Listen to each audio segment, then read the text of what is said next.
At dahil meron na namang nagpadala nga sa akin mga ka-housewife, ito nga at buksan na nga natin. Excited na rin ba kayo mga ka-housewife? Dahil ako mga ka-housewife ay excited na rin akong buksan kahit ako galing nga sa trabaho at pagod pa nga. Pero no choice nga, kailangan nga natin trabahuhin kasi nga ito na nga yung pinasok natin. Anyways, na-open ko na nga at nilabas ko na. Nabongga talaga ako kasi may pa-box pa nga ito. Ayan nga pala yung ating mga pag-gold plated lang to pero maganda ang quality kahit murang-mura lang siya mga ka-housewife. At itong ating jewelry nga mga ka-housewife ay from HB Jewelry nga mga ka-housewife. At paset na nga yung nisinend nga nila sa akin mga ka-housewife. At napapawaw nga talaga ako dyan mga ka-housewife habang nagbubukas. Paano ba naman hindi ka mapapawaw dito? Nagkaroon nga ako ng ganito na libre lang.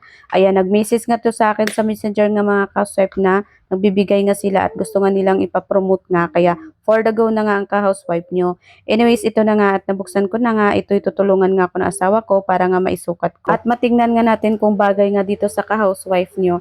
Anyways, ito nga, napakaganda nga nitong pa-butterfly nga nila mga ka-housewife.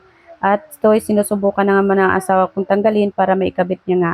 At ito kinukuha ko naman yung dito yung earrings niya mga ka-housewife. Dahil sinisipag nga ako i-unbox, in-unbox ko na nga siya mga ka-housewife pagkatapos ko nga mag-live stream. At ito na nga mga ka-housewife, o diba, hindi talaga halatang, mura lang siya mga ka-housewife. Dahil napakaganda at napaka-elegant niya na rin talaga tingnan mga ka-housewife. Siguro kung hindi mo itatanong yung price nga mga ka-housewife, hindi mo talaga mapagkamalan na mura lang to. At sabi ko nga sa asawa ko, ito isuot niya rin siya sa aking kamay dahil hindi talaga ako mahilig magsuot ng kwintas mga housewife pero dahil no choice tayo, kailangan natin itong gawin.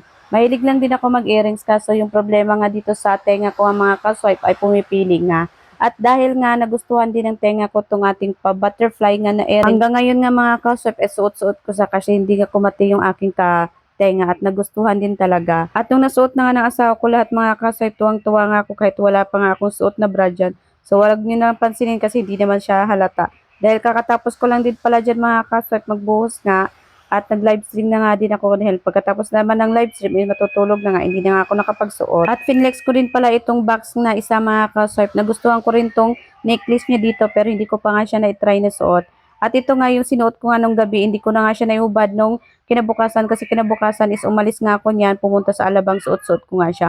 Sabi ko nga sa asawa ko, ayaw ko nga sana isuot, baka sabihin naman sa akin is parang social naman ako dahil kompleto nga yung suot ko. O tingnan nyo naman mga ka-swipe, hindi mo talaga siya mahalatang mura lang. Ayan, ang link niyan mga ka-swipe na sa comment section lang, baka magustuhan nyo. Dahil kung hindi naman kayo masilan at hindi naman kayo masyadong bagay na bagay din to mga ka-swipe sa inyo. Kaya i-try nyo rin yung ating elegant dyan na pa-gold plated na mga jewelry from HPW. So, ang link, hanapin nyo lang sa comment section mga ka-swipe dahil ilalagay ko ang link kung saan sa atin siya pwedeng maibili. O, diba? Para maging mukhang mayaman tayo, charis!